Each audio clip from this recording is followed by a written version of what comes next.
Palabra hebrea es Yesed, de la cual vamos a analizar algunas cosas. Pero la gratitud verdadera es una posesión invaluable que se origina en el santo nombre del Señor. Déjeme mencionar algunas cosas de lo que considero es gratitud antes de entrar de lleno a ver cada uno de esos puntos. Lo que el Señor nos permita ver está bien. Bien, pero ¿qué es gratitud? Es un sentimiento tierno y amoroso de aprecio por una necesidad que ha sido satisfecha. Es una celebración interna y externa por la benignidad del nombre del Señor. Esta palabra benignidad es la amabilidad, la gentileza.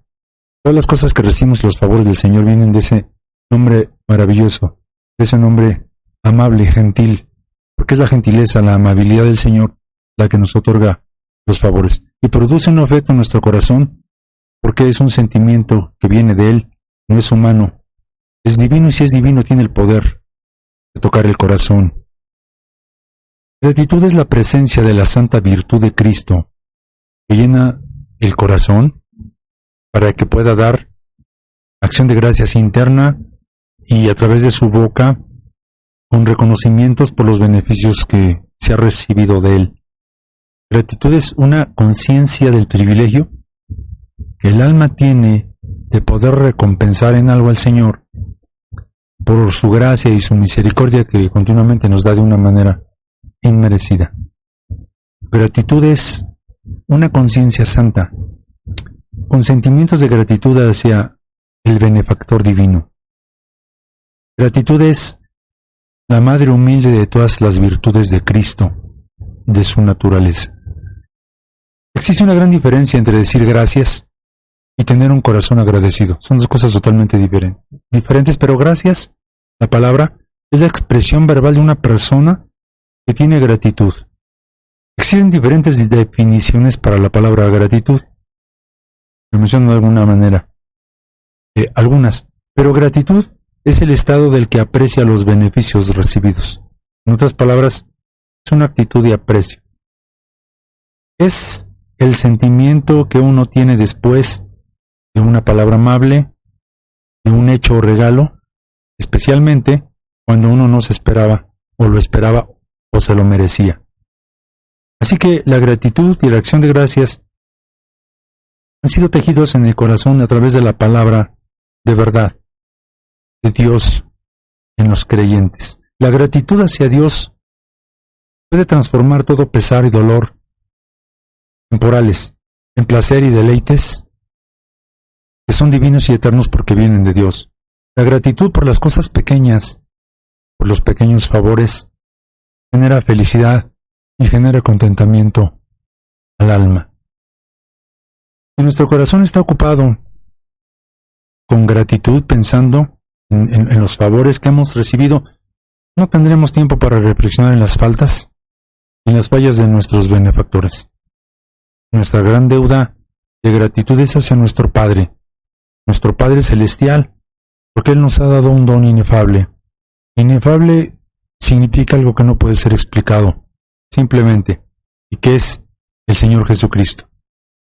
La palabra gracia en hebreo les mencionaba hace unos momentos es Yesed, y significa bondad, significa piedad, significa belleza, significa agradecido, significa amor, agradecimiento, benevolencia, significa bien, significa bondad, significa favor, fidelidad, gloria, gracia, merced, significa piadoso, significa amable.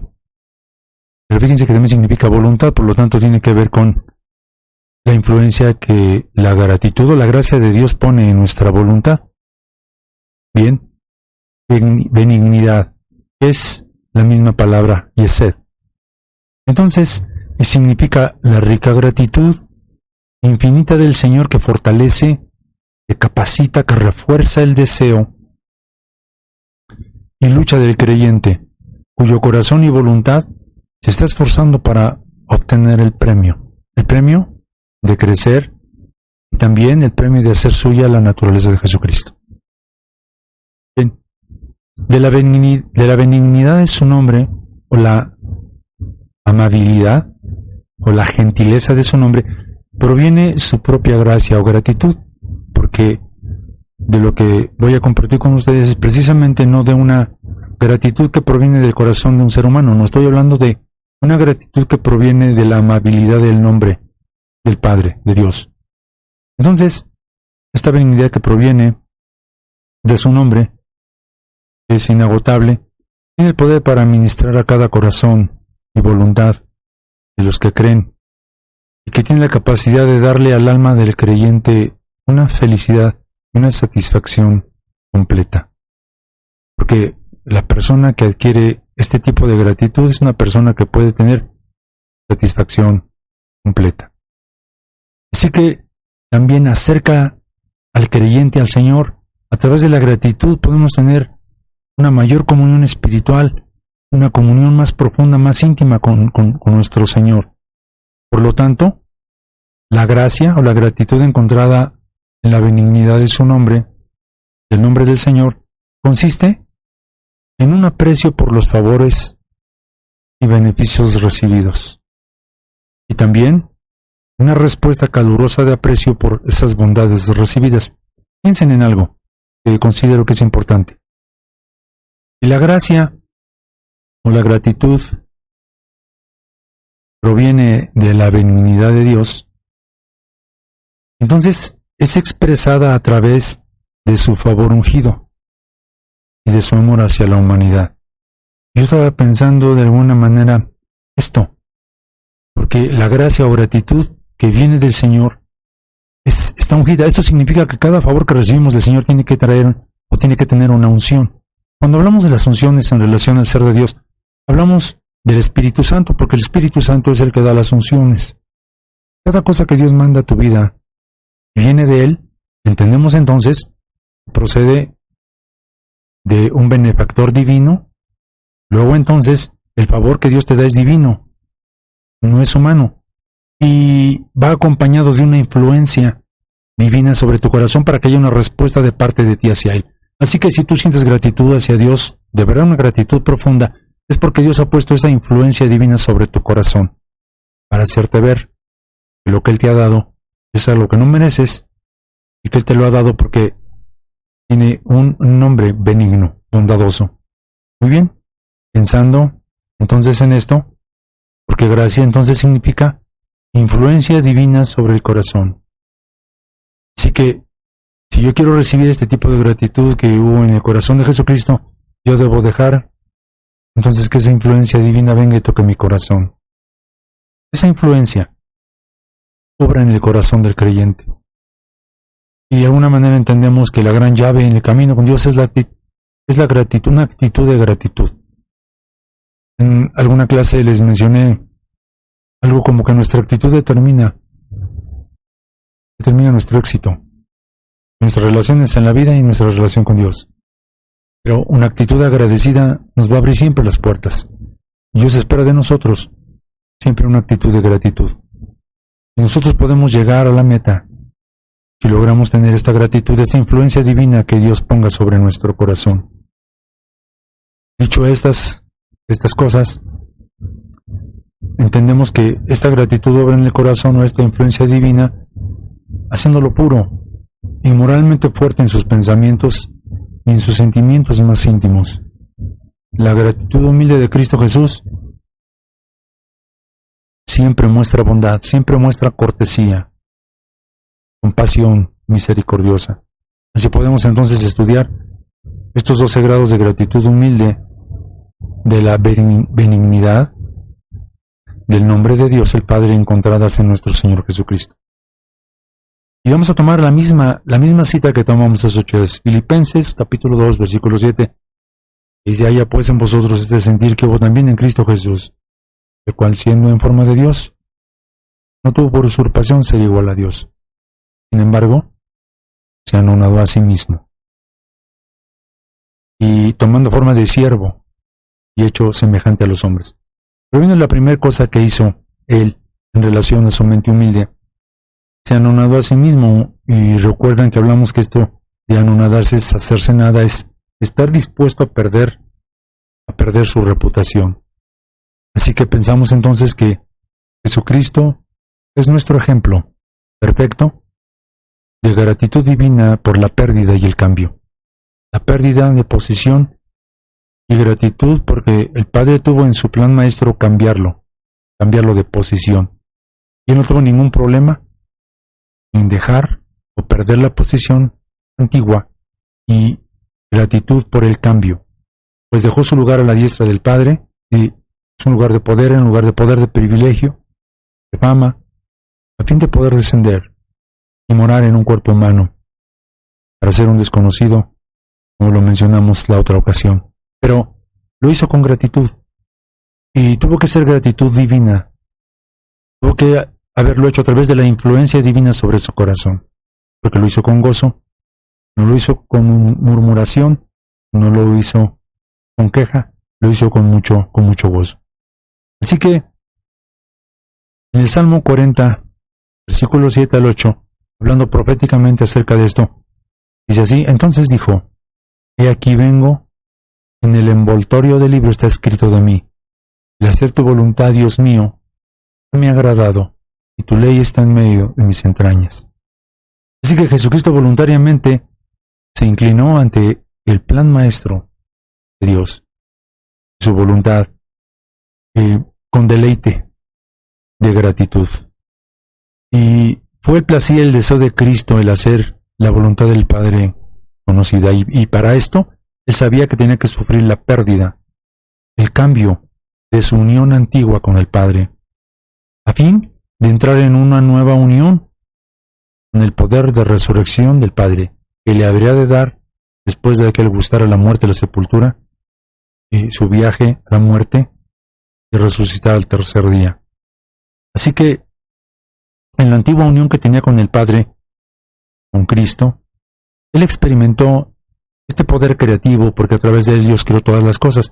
Y digámoslo así, él experimentó el poder creativo de Dios al hacer la creación y ser parte con el Padre en la creación. Y estuvo dispuesto a perder todo eso, pero en su nueva unión con el Padre, a través de la pérdida y el cambio, él obtuvo el poder redentivo del Padre, que pudo usarlo en beneficio de toda la creación. Y damos gracias a Dios por ello. Así que si ponemos una balanza, entendemos que ahora el Señor Jesucristo, a través de esta agradecida pérdida por el cambio, está unido no solo al poder creativo del Padre, sino también al poder redentivo. Así que tenemos estos dos lados en esta balanza. Y ahí, el Cristo resucitado proclamará que ahora tiene todo poder en el cielo y en la tierra. Eso dijo él: todo poder me es dado en el cielo y en la tierra. Eso significa que él tiene todo dominio ahora sobre la creación y también sobre la redención, porque el único que puede redimir, el único que puede salvar se llama Jesucristo. El hombre puede inventar muchos medios de redención, no hay manera, porque el Padre le dio todo el poder de redención al Hijo. Además, a través de su gran y poderoso sacrificio. No existe salvación fuera de Jesucristo. Este es un absoluto que la palabra de Dios marca perfectamente bien y que es el plan maestro de Dios a través de él.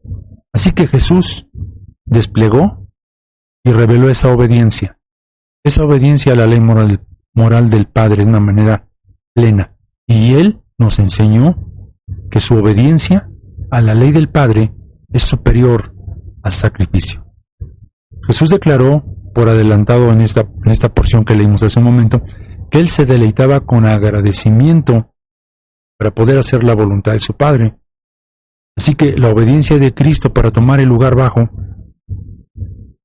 y el castigo, del castigo del pecador bajo la ira de Dios, que fue lo que él sufrió por causa de nosotros, los pecadores, no solamente en la cruz, sino también en la muerte y en el infierno. No estuvo motivada sobre la expectación de una recompensa. No, fue y es el deleite y su gozo agradecido, el implementar y ejecutar el plan maestro y el propósito de la voluntad de su Padre. Esto fue la motivación real de Jesucristo. Así que el Espíritu Santo, a través del apóstol Pablo, nos confirma esta voluntad agradecida de Jesucristo. La voluntad agradecida para no tener ninguna reputación buena en el mundo, para poder ser unido a un nuevo y desconocido ámbito en su Padre Celestial. Y de alguna manera lo puede hacer. Entonces, entendemos, sin embargo, se anonadó, o sea, perdió su reputación a sí mismo, tomando forma de siervo, hecho semejante a los hombres. Y si recordamos lo que mencioné en la otra ocasión, Jesucristo fue conocido en el cielo por toda la creación angelical, pero con deleite agradecido fue a su propio pueblo, en la tierra como Salvador y Redentor donde no fue conocido. Estamos hablando del primer grado de gratitud moraba en el corazón de nuestro Señor Jesucristo, que le hizo posible ejecutar perfectamente el plan maestro de su Padre. Lo obedeció de una manera plena y nos enseñó Él establecer de alguna manera que lo que le produjo el grande placer, el cumplir la voluntad de su Padre, y cómo la obediencia es mejor que el sacrificio. Vimos entonces que el primer nivel o grado de gratitud en Él se manifestó a través de la gratitud humilde por la pérdida o por el cambio. Y les mencionaba que a pesar de que Él fue conocido en el mundo angelical, Él vino a su propio pueblo en la tierra como Salvador primeramente y Redentor. Vimos que ahí fue totalmente desconocido, pero podemos hacer una comparación en cuanto a la actitud del hombre. Por ejemplo, o contrario totalmente a lo que es Él, la soberbia del hombre es tan grande que si no es reconocido, desde las cosas más pequeñas hasta las más grandes en cuanto a poder, en cuanto a privilegios o posesiones, se ofende muy rápido y grandemente. Se ofende en sus pensamientos, en sus sentimientos heridos. Pero uno tiene que crecer en eso. Si queremos ser como Él, tenemos que crecer en esto. Crecer en la gratitud de Él. Realmente la más grande meta a la que estamos llamados los creyentes, por encima de cualquier ministerio, es llegar a ser como es Jesucristo. Y obedecer la voluntad del Padre, que es algo muy importante, primordial, fundamental en nuestra vida. El segundo grado de gratitud en el corazón de Jesucristo fue gratitud por ser un siervo pacífico y útil. Gratitud por ser un siervo pacífico y útil. Aquel que pudiera realizar este plan maestro de Dios aquí en la tierra. Y este es el segundo nivel o grado de gratitud encontrado en el corazón y en la mente de Jesucristo. La palabra siervo significa ser un esclavo, un hombre atado, una persona ardientemente devota a su Señor y dueño. El apóstol Pablo también confirmó esta verdad sobre Jesucristo, mostrándonos que fue un siervo útil y agradecido. Dice, tomando forma de siervo. No solo se anonadó a sí mismo, sino tomando forma de siervo. Así que Dios, el Padre, profetizó cientos de años antes, a través del profeta Isaías, antes obviamente del nacimiento de Jesús, sobre que este sería un siervo útil y agradecido, y Jesús también lo confirmó en el libro de Mateo, confirmando la profecía de Isaías. La profecía de Isaías se encuentra en el capítulo 4, del versículo 1 al 4. Dice, aquí mi siervo, y yo le sostendré, mi escogido en quien mi alma toma contentamiento. He puesto sobre él mi espíritu, dará juicio a las gentes, no clamará ni alzará, ni hará oír su voz en las plazas, no quebrará la caña cascada, ni apagará el pábilo que humea, y sacará juicio a verdad. Y entonces en Mateo capítulo 12, del versículo 3 al 21, Jesús dice así, entonces dijo a aquel hombre, extiende tu mano, y él la extendió y fue restituida sana como la otra. Y salidos los fariseos consultaron contra él para destruirle. Mas sabiéndolo Jesús, se apartó de ahí, y le siguieron muchas gentes, y sanaba a todos y les encargaba eficazmente que no le descubriesen. Mas para que se cumpliese lo que estaba dicho por el profeta Isaías, que dijo: He aquí mi siervo al cual he escogido, mi amado en el cual se agrada mi alma, pondré mi espíritu sobre él, y a los gentiles anunciará juicio. No contenderá, ni voceará, ni nadie oirá en las calles su voz. La caña cascada no quebrará, y el pábilo que humea no apagará, hasta que saque a victoria el juicio, y en su nombre esperarán los gentiles. La bendición para los gentiles. Pero el Padre está describiendo a su siervo útil y humilde. Obvio, útil, humilde y por supuesto agradecido.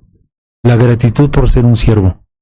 Uno puede pensar de alguna manera ya el hecho de tener como un privilegio ser un siervo útil para Dios, pero un siervo útil que realice lo que Dios quiere. Porque si yo como siervo de Jesucristo realizo lo que yo quiero, entonces no soy un siervo que obedece y que cumple, que quiera dar a conocer la voluntad de Dios, y mucho menos que quiera agradar a Dios, y mucho menos que sea yo agradecido. No, aquí se trata de ser un siervo de la voluntad de Dios, de lo que Él quiere, y hacerlo con una actitud correcta, con una actitud, si podemos llamarlo así, gratitud humilde, una influencia divina en el corazón. Bien, pero Él es quieto, dice aquí, el siervo pacífico, recatado, que extiende su influencia espiritual a toda la humanidad. Y aquí es donde me detuve un poquito a reflexionar, y en estos tiempos que he estado estudiando y que preparo esta lección para compartir con ustedes, el Señor me detiene para reflexionar sobre mi propia vida. Un siervo útil y agradecido es aquel que extiende su influencia espiritual a los que lo rodean. Me preguntaba yo, Señor, en la forma como yo te sirvo, ¿estoy dejando sentir mi influencia, la influencia que tú has puesto en mi corazón para aquellos no solo que me escuchan, pero que me rodean? Tengo que reconocer muchas cosas delante de Él y ponerme a cuentas con Él. Pero a pesar de que Jesucristo firmemente insistió en la verdad, es al mismo tiempo un siervo humilde, útil y agradecido. Esto significa, ¿verdad?, que como siervo tuvo que predicar la verdad, y muchas veces pareciera que fue duro en la verdad que predicó, pero siempre tuvo este lado importante, humilde, útil, agradecido, que dejaba sentir una influencia. Un siervo que no lastima, que no extingue la vida débil y pequeña que queda en la caña cascada. Jesucristo es muy diferente a muchos de nosotros como siervos, que somos duros, que siempre estamos juzgando a las personas que consideramos y utilizamos la verdad muchas veces para lastimar y golpear. Pero Jesucristo siempre dejó, a pesar de dejar de alguna manera la verdad, a veces desnuda en el corazón de las personas, pero siempre los ojos espirituales de Él miraron la pequeña luz de esperanza en las personas y en las almas, y de alguna manera se extendió para avivar esa llama. Él no despreció la caña cascada, ni apagó el pábilo que humeaba. Estuvo ahí siempre para poder proyectar su influencia. Entonces, pensemos en esto. Jesucristo fue un siervo, abad, dice en hebreo, del Padre, un pleno siervo. Y la Escritura nos enseña que aquellos que siguen al Cordero, en Apocalipsis capítulo 14, pueden leerlo ustedes después, dice que hay 144,000 que siguen al Cordero por donde quiera que Él va, y ellos son llamados en Apocalipsis 22 como los siervos de Dios. Así que uno puede entender que somos llamados a ser siervos, no amos, porque la silla del amo ya está ocupada y la tiene Dios. Dios es el amo y el soberano. Todos los demás, no importa el rango, no importa la brillantez, no importa los talentos. Hay dos cosas que jamás se le deben de olvidar a un ser humano, creyente y no creyente: que fuimos nacidos en un estado caído de pecado, que Dios está tratando con nosotros y que no somos perfectos, que siempre podemos fallar, que solamente hay uno que fue perfecto, y ese se llama Jesucristo, y que Él vino a este mundo y antes de impartir el juicio, miren, dice aquí en relación a los gentiles, ¿qué esperanza para los gentiles? En su nombre los gentiles pueden esperar, pueden confiar, y nosotros estamos confiando en Él, y hemos confiado en Él, y Él ha hecho grandes cosas por nosotros. ¿Cómo no buscar a este Señor? ¿Cómo no amar a este Señor? este Señor Jesucristo, cómo no admirarlo, cómo no predicarle a Él, la más grande que hay. La más grande predicación es predicar sobre Él, sobre su humildad, sobre su redención, sobre su perdón. Cuando Él venga en la segunda venida, ya no vendrá en relación con el pecado como Redentor, ciertamente vendrá como Rey de Reyes y Señor de Señores, pero entre tanto tenemos una esperanza con Él. Vivimos y tenemos una esperanza.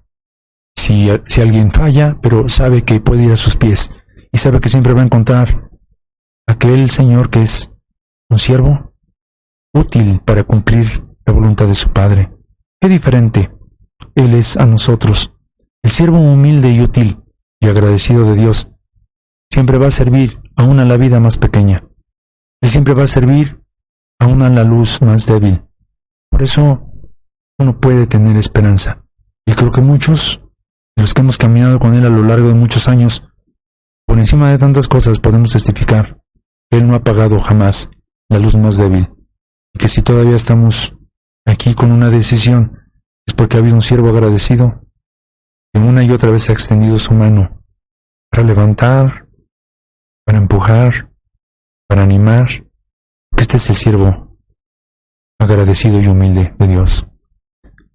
Luego, el tercer tipo de gratitud, el cual tuvo, que está también mencionado ahí mismo en Filipenses 2. Sin embargo, primero se anonadó a sí mismo. 2, tomó la forma de siervo. Y luego 3, hecho semejante a los hombres.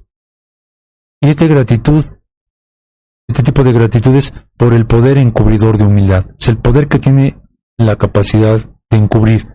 ¿De encubrir qué? De encubrir la exaltación. En este caso, este poder cubrió la humildad divina de Cristo. Entonces, tomando los trapos de la humildad para cubrir su gloria, Jesús agradecidamente tomó un cuerpo humano y con esto cubrió su humildad divina. Así que tomó la similitud del primer Adán, a fin de encubrir la apariencia de su antigua gloria y majestad. Jesucristo agradecidamente tomó los trapos pobres de la humildad para encubrir las riquezas, las ricas vestiduras, hermosas vestiduras de gloria creativa de su Padre, que Él tenía dentro y que el Padre le había dado. Así que Jesús agradecidamente encubrió la gloria creativa de su Padre dentro de sí, mediante estos, yo los llamaría así, ¿no? Trapos de humanidad, o vestidura de humanidad. Él usó para poder ir obedientemente a la cruz, para poder desplegar la gloria de la sangre redentiva, de sujetar esa divinidad interna para dar su vida y darnos la maravillosa sangre redentiva. Bendita sea esa sangre que no solamente nos ha redimido de la muerte y del infierno, pero que continuamente tiene el poder de limpiar los pecados de los creyentes cuando se arrepienten. Déjame hacer una palabra en relación con esto. Muchos creyentes tienen una idea equivocada en relación al arrepentimiento y piensan que el arrepentimiento es solamente para los pecadores que no conocen a Cristo, pero la verdad de las cosas es que si estudiamos la palabra, el 90% de la palabra arrepentimiento fue dirigida al pueblo de Dios, al pueblo de Israel, una y otra vez, porque Dios sabe que hay muchas cosas de las cuales debemos arrepentirnos. Entonces, tenemos que mirar a través de los ojos de la humildad de Jesucristo para ver de qué debemos arrepentirnos, y de esa manera podemos crecer en gratitud por la sangre redentiva. Así que, gracias a Jesucristo, porque Él vino y tomó esta ropa de humanidad para poder ir a la cruz del Calvario, de una manera obediente. Así que Jesús estuvo agradecido por estos trapos de su humanidad, que le hicieron vivir toda su vida, los años que vivió aquí, en humildad, en pobreza, en una desgracia aparente. No tuvo lugar alguno donde poder descansar su cabeza. Yo les dije hace 8 días en relación a esa cita donde dice que las zorras tienen sus cuevas, las aves sus nidos, mas el Hijo del Hombre no tuvo donde recostar su cabeza. Pero déjenme darle una aplicación aquí. Cuando dice que Él no tuvo donde recostar su cabeza, significa que no hubo un solo corazón que le pudiera prestar ese trono para descansar su soberanía. Tampoco en este sentido espiritual. Así que no encontró un corazón que pudiera decirle: Señor, aquí está para que tú seas el soberano de mi vida. Usted y yo hemos recibido a Jesucristo como nuestro Salvador. Le hemos dado muchas cosas para que Él pudiera perdonar, restaurar. Pero son muy pocos los que le han ofrecido su corazón para que Él haga reposar su cabeza, su soberanía, sus pensamientos, de tal manera que Él pueda gobernar nuestra vida exactamente como Él vivió y obró en su ministerio y en su vida durante esta tierra. Así que, piensen, vivió de ofrendas, a pesar de ser el dueño de oro y plata. Fue un varón de dolores experimentado en quebranto, para poder encubrir su gloria, su exaltación interna, y de esta forma caminar obedientemente, agradecidamente, pero no significa que vivir en humildad, en obediencia y con gratitud, no significa que vamos a ser infelices, porque es ahí donde encontramos la verdadera satisfacción. Pero Él vivió así, y agradecidamente a la cruz fue como el Salvador y el Redentor del ser humano. Así, de una manera paciente, de una manera agradecida, esperó el día de la resurrección, día que fue señalado por su Padre. Él no se levantó a sí mismo, Él esperó que el Padre fuera y le levantara. Así que, para que los trapos de su humanidad fueran removidos, y ese día glorioso de la resurrección, su cuerpo humano fuera vestido con la vestimenta de gloria, de resurrección de su Padre. ¿Cuán diferente es nuestro viejo hombre carnal en nuestro corazón? ¿Qué diferente es a Cristo? No estamos dispuestos a vivir con nuestros pensamientos y sentimientos, logros y hechos encubiertos hasta el tiempo que el Padre los señale para que sean conocidos. No aceptamos esto. Normalmente siempre queremos darlos a conocer en el tiempo que nosotros queremos. Estamos hablando acerca de este paso, este grado que tiene la capacidad de encubrir. Y les decía que qué diferente es nuestro viejo hombre, porque no nos gusta mucho vivir en el ámbito de ser desconocidos, y muchos creyentes de alguna manera tienen ese deseo, tenemos ese deseo de ser conocidos.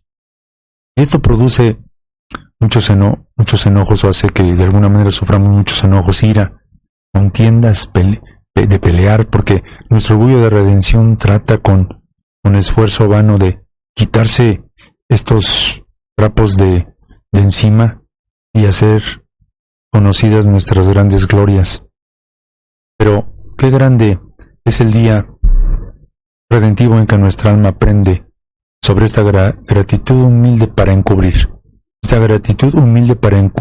de Cristo, que nos limpia de todo deseo de ser anunciadores de nosotros mismos, que nos sana de ese mal, y asimismo, por otro lado, nos da un deseo santo y agradecido por permanecer en lo encubierto o desconocidos, hasta que le place a Dios revelar esa parte de su Hijo que ha puesto en nosotros, proyectarla. Entonces, aquí es muy importante que nosotros aprendamos esto y dejar que sea Dios el que maneje siempre los tiempos en cuanto a servirle a Él. Y si a Él le place que seamos desconocidos, ¿cuál es el problema? De alguna forma, lo más importante es servirle a Él, y es más importante ser conocido por Dios que por los hombres. Esta es la verdad de las cosas. Y debemos estar agradecidos con lo que Dios nos ha dado. Déjame añadir una verdad aquí importante. Una de las cosas que produjo la caída de el lucero de la mañana, Lucifer, es que él era un querubín cubridor, dice la palabra del Señor, y que estaba sobre el santo monte de Dios, y fue puesto ahí. Y teniendo un poco de conocimiento sobre el ministerio de los querubines, sabemos que los querubines, uno de sus ministerios es cubrir la santidad de Dios, y había 2 querubines que cubrían el arca del pacto. Entonces, los querubines son seres que están en el carroza de Dios, y guardan y cubren la santidad del Señor. Pero tienen alas. Entonces entendemos que el ministerio de los querubines era era movible, por así decirlo. Pero de una manera especial, Dios había puesto a Lucifer como un querubín estacionario. Tenía que estar en un lugar. Y tal vez él pensó, bueno, ¿por qué los otros querubines se mueven? ¿O por qué y yo tengo que estar aquí en un solo lugar? Y él se cansó de ser un querubín estacionario. Y sabe una cosa, era un grande privilegio, era algo maravilloso, pero nunca hubo gratitud en su corazón. El punto es aquí, hacer y estar donde Dios quiere que estemos, servir donde Dios quiere. No importa, tenemos que hacerlo muy bien, tenemos que buscar la manera de ser útiles, siervos útiles, humildes y agradecidos, donde Él nos ha puesto. No importa si alguien reconoce o no reconoce, eso no importa. Tenemos que aprender la gratitud de Jesucristo. A final de cuentas solamente somos esos siervos inútiles somos. Eso es lo que somos. No más.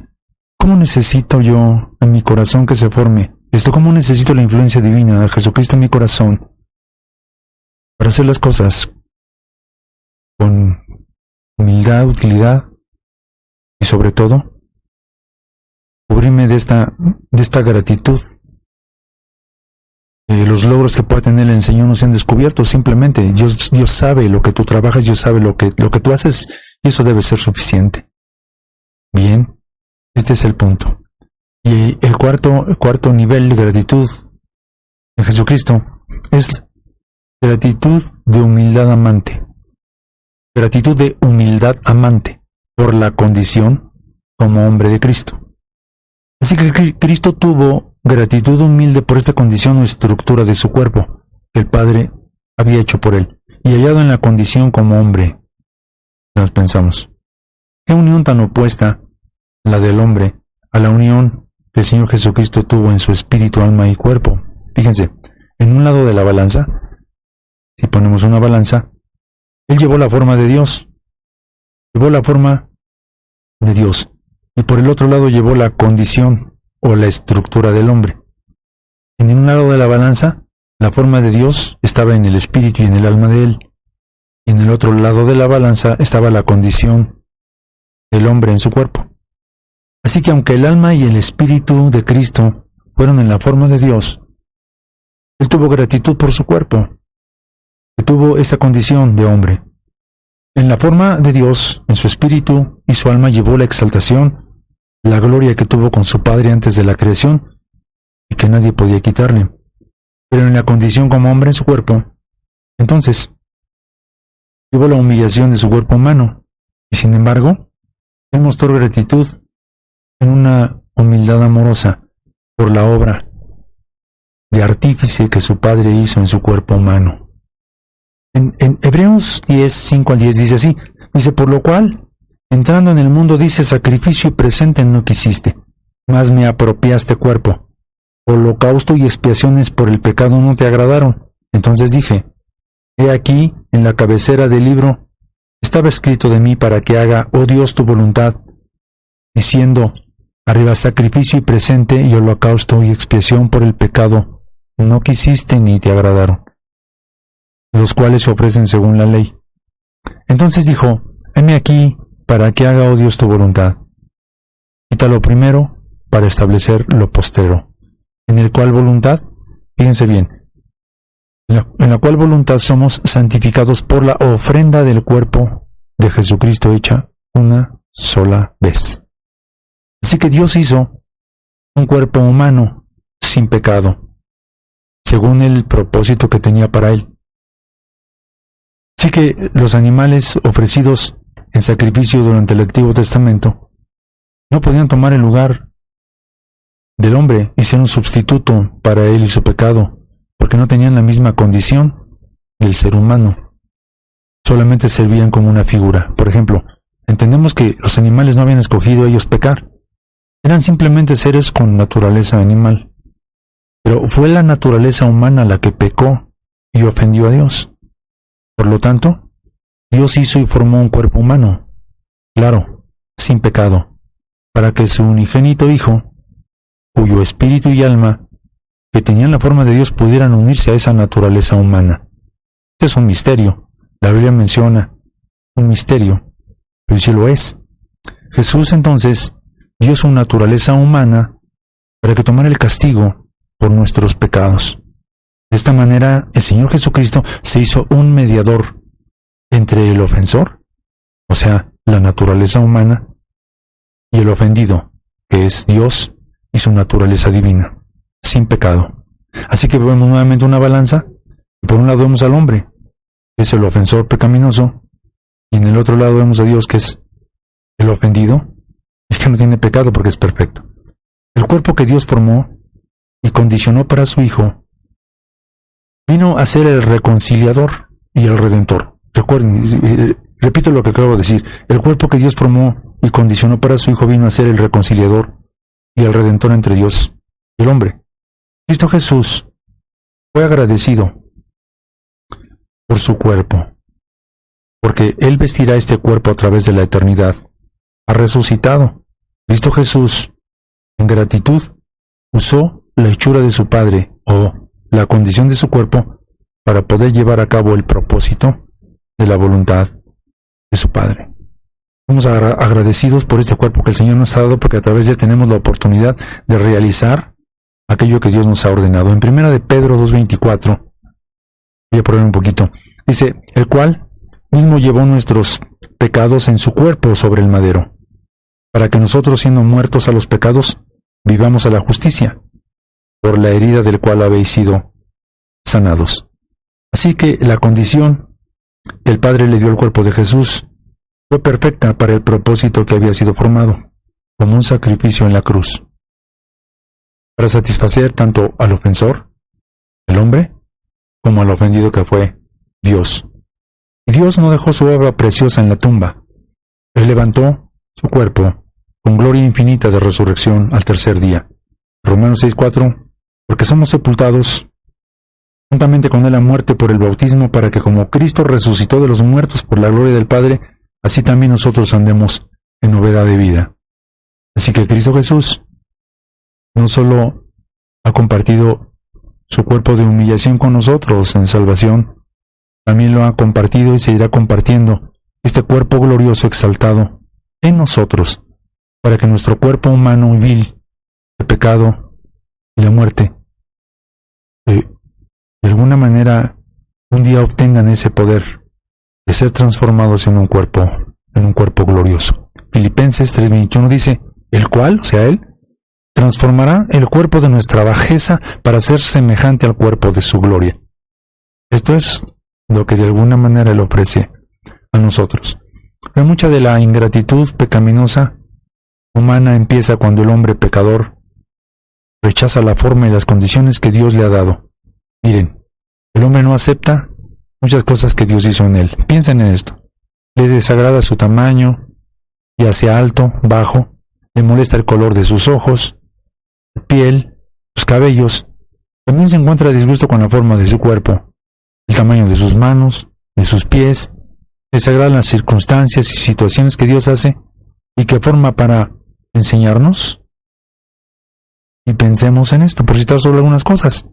Y déjenme concluir con esto. Ya que nosotros también vestiremos nuestro cuerpo presente a través de la eternidad, deberíamos de tener gratitud por la forma que Dios nos dio y usarla para el propósito que intentó para nosotros. Dios nos creó de esta manera y nos dio las capacidades exactas. Si vamos a ser como Cristo, debemos vestirnos con esta gratitud de humildad amante del Padre por la forma y la condición de nuestro ser, y por todo lo que nos pertenece, tanto del ayer como del presente. Una gratitud importante. Bueno, cuando sea el día de la resurrección, seremos absorbidos por la gloria de resurrección, sea que alguien haya muerto en Cristo y esté transformado, o aquel que vive y que sea arrebatado y transformado por la gloria de transformación del Señor, pero tu cuerpo será en la forma como el Señor te lo ha dado. Bien, déjenme decirles rápidamente, el siguiente nivel de gratitud solo lo voy a mencionar porque se me acaba el tiempo. Entonces, gratitud por el privilegio de humillarse a sí mismo, número 5. Número 6, gratitud por el sufrimiento obediente de Cristo. Número 7, gratitud por la separación humilde a través de la muerte de cruz. Número 8, por el cerco de los dolores de muerte. Número 9, por los tormentos de perversidad o torrentes de perversidad, es decir, por los hombres perversos. Número 10, gratitud por el aliento ardiente del Padre en el infierno. Número 11, por gratitud por la Torah verdad que laza o atrapa. Y número 12, gratitud por la angustia injusta en la muerte y en el infierno. 5 de estos grados los obtuvo Jesucristo en su viaje a la muerte y al infierno, a partir del 8 al número 12. Muy bien, damos gracias a Dios por su palabra. Solamente quiero hacer una oración rápida para agradecer. Señor, en el nombre de Jesucristo te damos gracias, Padre, por la palabra, por lo que tú nos revelas, Señor, porque una de las grandes cosas, Señor Dios, que he puesto en mi corazón, que he propuesto y puesto en mi corazón, es predicarte a ti, Jesucristo. Tú eres, Señor, a quien debemos seguir. Tú eres el punto central donde nuestros ojos, Señor, deben centrarse. Sabemos que los seres humanos van a fallar y sabemos que los seres humanos, Señor, tenemos ingratitud y que podemos desilusionar. Pero si ponemos nuestros ojos en ti y aprendemos de ti, entonces, Señor, podremos verdaderamente crecer, porque tú eres el autor de nuestra fe, de nuestra salvación, y porque tú eres nuestra meta, Jesucristo, y porque es a ti a quien seguimos, y es de tu naturaleza de la que vamos a adquirir, y un día, Señor, obtendremos el maravilloso galardón de poder estar contigo, Señor, y de poder haber sido transformados, y de poder haber vencido nuestra naturaleza carnal, desagradecida, orgullosa, humana. Gracias por tu palabra, en el nombre de Jesucristo. Amén.